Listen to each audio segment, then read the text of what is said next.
Hello friends, बरायबाय Bodo Info official YouTube channel आसा खालामो गासिबो नोंथांमोना मोजां दङ। दा ADRE exam big change जाबाय दा बिनि सायाव डिटेल्स खौ लाबोदों जे गोदान स्टुडेन्टस फोरा आन्दायनो हागौ आरो जायफ्रा APC UPC SSC आवहाय गिदिर पोस्ट एग्जाम होदों नोंथांमोना मिन्थिखागौ जे माखौ प्रिलिम्स होनो मेन्स होनो बेनिफ्राय इन्टारभिउ माखौ होनो दा स्किमा लं जाबाय नोंथांमोननि प्रसेसआ दा गोबाव खालामा जाय नोंथांमोना Bodo Info YouTube चेनेलाव गोदानै फैदों साबस्क्राइब खालाम फलो खालामबाय था गासैबो ADRE रिलेटेड नोंथांमोना भिडिअ मोननो हागोन आरो एग्जामा माबादि कन्डिशन जाना थांगासिनो आसाम स्टेटआव बेनि सायाव नोंथांमोना डिटेल्सखौ मोनबाय थागोन आरो बेनो जाबाय बर' रावजों गासैबो A to Z डिटेल्सखौ नोंथांमोनजों शेयार खालामगोन दा जोङो फार्स्टआव फैखाबाय सेबानि अफिसियेल साइटआव आरो बेयाव फैनाय लोगो लोगो Gr.3 आरो Gr.4 बेयाव माखासे दंखायो बेयाव नोंथांमोना सेलेक्ट खालामबानो नायनो हागोन दा जों एग्जाम्पल Gr.3 खौ लाग्रोनोसै दा Gr.3 आ एग्जामा सिगां जाग्रोगोन नालाय डेट गासैबो फोसावखाबाय आं बेखौ नोंथांमोनजों लासैनो स्क्रिनाव होगासिनो दङ बेखौ नायलांबाय था मानोना नोंथांमोना आइडिया मोनगोन दा जेब्ला गोदान अफिसियेल नटिस फैगोन बेयावनो मोनगोन दा जोङो स्क्रिनाव नुबाय जे ADRE एग्जामा डेटआ फोसावबाय CM सारा दा बिथांमोना बुंदों 15, 22, 29 सेप्टेम्बराव Gr.3 एग्जाम कन्डाक्ट खालामसिगोन नाथाय स्किमा चेन्ज जाबाय बेनो जाबाय एग्जाम प्रसिडिउर होनना जों जायखौ मिथिगौ बे चेन्ज जाबाय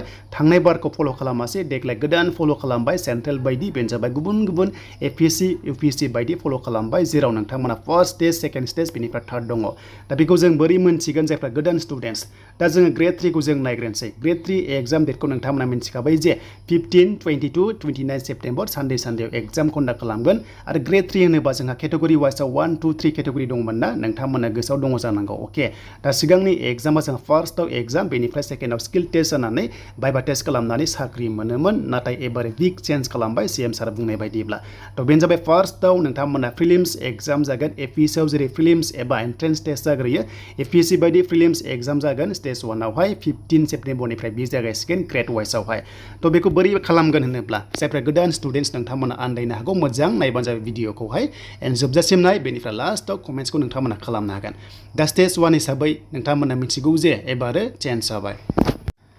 दा बे एग्जाम ADRE स्टेजआ Gr.3, Gr.4 गासैबो चेन्ज जाबाय बेखौ CM सारा बुंनाय बायदिब्ला नोंथांमोननि ओरैबायदि जागोन फार्स्ट एग्जाम हमना ला जों जास्ट डिसकास खालामगासिनो Gr.3 लेभेलाव आरो लोगोसे Gr.4 आबो गासैबो सेम जागोन स' बेखायनो फार्स्ट जेब्ला नोंथांमोना सेप्टेम्बराव स्टेज 1 एग्जाम जागोन ना बेखौ होनो प्रिलिम्स एग्जाम अके थ' बेखौ बुङो प्रिलिम्स एग्जाम आरो बेयाव पास जाबासो बेयाव मोनसे नर्मेल काट अफ थागोन आरो मोनसे एभारेज काट अफ लानानै जायफ्रा मोजां नाम्बार मोनदों सेकेन्ड स्टेज एबा मेन्स एग्जामाव नोंथांमोनखौ जिरायनो होगोन आरो बिनि थाखाय एक्सट्रा एडमिट डाउनलड खालामनांगोन फार्स्टना जाबाय प्रिलिम्स बेनिफ्राय सेकेन्डआ जाबाय मेन्स एग्जाम जेरै APC UPC आव जायो दा बेखायनो एग्जामा एसे गोरा जासिगोन जायफ्रा मोजां प्रेक्टिस खालामगासिनो पास जागोन एन्ड मेन्सआव पास जाबाथाय भाइभा टेस्ट लागोन माने इन्टारभिउ पार्सनेल इन्टारभिउ दा नैबे मेन्स सेकेन्ड स्टेजनि मेन्स एग्जामावबो मोनसे काट अफ थागोन बेनिफ्राय गासैजों माने जमा जानानै मोनसे प्लास पइन्ट खालामनानै मोनसे नोंथांमोनखौ लास्टआव बेनो जाबाय इन्टारभिउ लागोन भाइभा टेस्ट नाथाय बेयाव मोनसे गोमानाय बायदि मोनदों स्किल टेस्टनि सायाव बुंनाय जाथ'वाखै स्किल टेस्टआ जुदि जायाब्ला मोजां जागोन ना जाया बेखौ नोंथांमोना कमेन्ट्स खालामबानो जाबाय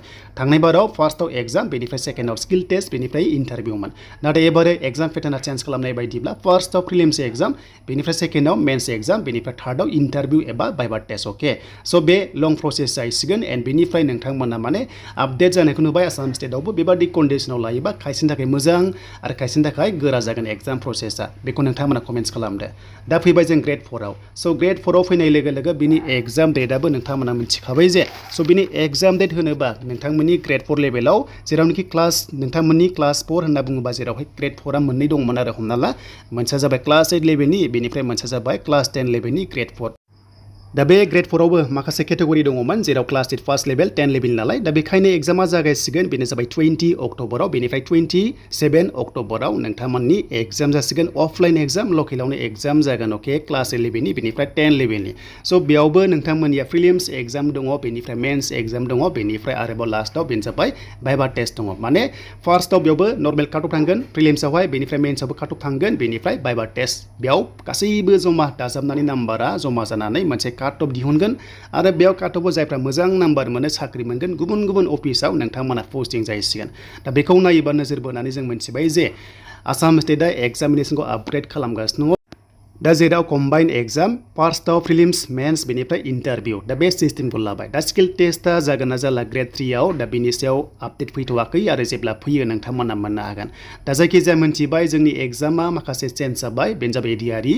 जेराव गोबांथार माने अफिसेस थायो डिपार्टमेन्ट थायो बेनि गेजेराव नोंथांमोना साख्रि मोनगोन जेरै APSC आवबो गुबुन गुबुन नोंथांमोना ACS APS खोनायो थिग बेबादिनो नैबे ADRE एग्जामाव ग्रेड 3 नोंथांमोना ग्रेड 4 आव गुबुन गुबुन अफिसाव साख्रि मोनगोन आरो अके थ' बेनिफ्राय एडमिट होनोबा नोंथांमोना एग्जामनि सप्तासे सिगां बा 10 डेजनि सिगां एडमिट डाउनलड खालामनो हागोन ग्रेड 3 आनो जा एबा ग्रेड 4 आनो जा स' बेनिफ्राय आसाम पुलिसआ 3 अक्ट'बरनिफ्राय नोंथांमोना रिलिज जासिगोन बेनो जाबाय 3 अक्ट'बरनिफ्राय फिजिकेल टेस्टआ जाग्रोसिगोन बेनो जाबाय कनस्टेबल ABUB आव बेनिफ्राय कमान्डो लेभेलाव आरो बिनि सायाव जेब्ला गोदान SLPRB आव अफिसियेल नटिस होगोन एडमिट डाउनलड खालामनायनि अब्लाथाय नोंथांमोना मोननो हागोन आरो दा जायखिजाया नोंथांमोना अक्ट'बराव जायोबा नोंथांमोननि सेप्तेम्बर लास्ट उइकआव एडमिट डाउनलड खालामनायनि चान्सआ दंसै दा आसा खालामो गासैबो एग्जामनि स्टेजखौ नोंथांमोना बुजिबाय नाथाय सिलेबासआ गासैबो सेम थागोन आरो जेब्ला सिलेबासनि सायाव गोदान अफिसियेल नटिस फैगोन बड' जब इनफो इउटुब चेनेलाव नोंथांमोना मोननो हागोन